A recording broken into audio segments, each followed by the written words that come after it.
Anyone could attack a group they disagree with by unfairly claiming it's a destructive cult. They could claim all sorts of things and say that is a cultic tendency, a way of basically undermining a group which may be completely benign. However, there are certain key signs you can look for within a group to decide fairly and rationally if it is indeed a destructive organisation. A destructive cult is usually totalitarian in its control of its members' behaviour. Cults are likely to dictate in great detail not only what members believe, but also what members wear, eat, when and where members work, sleep, bathe, how members think, speak, conduct themselves around others, in their relationships, in their marriages, towards their children, even sex. That kind of control is a big giveaway for a cult, where they dictate what you should do down to the absolute detail. A destructive cult tends to have an ethical double standard.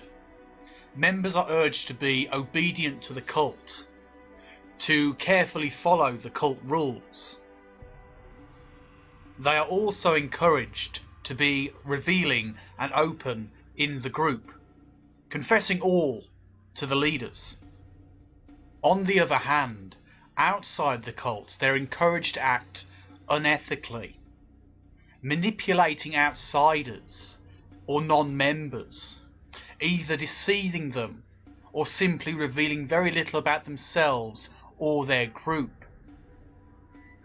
In contrast to destructive cults, honourable groups teach members to abide to ethical standards and to treat people in an open and fair way.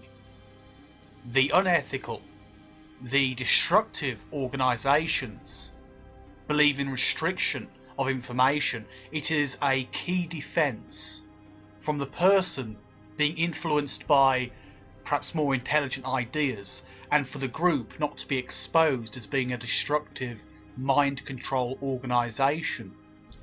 A destructive cult has only two basic purposes: recruiting new members and fundraising. Destructive cults may claim to make social contributions, but in actuality such claims are superficial and only serve as gestures or fronts for recruiting and fundraising. A cult's real goal is to increase the prestige and often the wealth of the leader. A destructive cult appears to be innovative and exclusive. The leader may claim to be breaking with tradition or knowing the greater truth, offering something novel, something which is truly unique perhaps, instituting the only viable system for change that will solve life's problems or the world's ills. But these empty claims are just used to recruit people, and then subject these people recruited to the mind control techniques to inhibit their ability to examine the actual validity of the claims of the leader and the cult as a whole. It's there to draw people in. We can solve all problems. We can do what's best for all. A destructive cult is authoritarian in its power structure. The leader is very often regarded as the supreme authority and can do no wrong. He or she may delegate certain power to a few subordinates for the purpose of seeing that members adhere to the leader's wishes.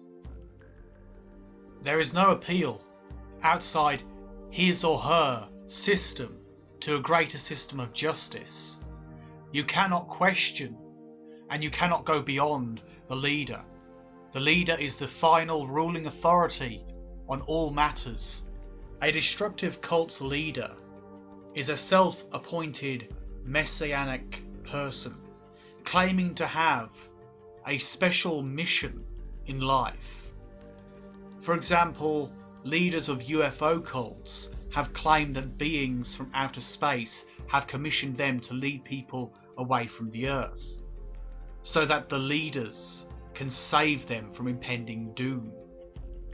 Many of the end of days cults relating to Christianity have the idea that their leader has been sent from a heavenly source to warn people about the end coming and to save their souls with the sacred knowledge they have brought forth.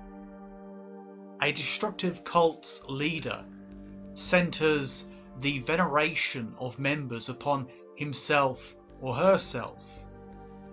The cult leader is the perfected narcissist with a system of support to ensure that they never have to face the reality of their fallibility. A destructive cult's leader tends to be determined, domineering, and charismatic. Such a leader effectively persuades followers to abandon or alter their families, friends, and careers to follow the cult. The leader then takes control over followers' possessions, money, time, and lives. A dangerous cult leader effectively enslaves the followers, ensuring his or her prosperity, while the serfs, the followers, the members are all there to support the ego of the leader.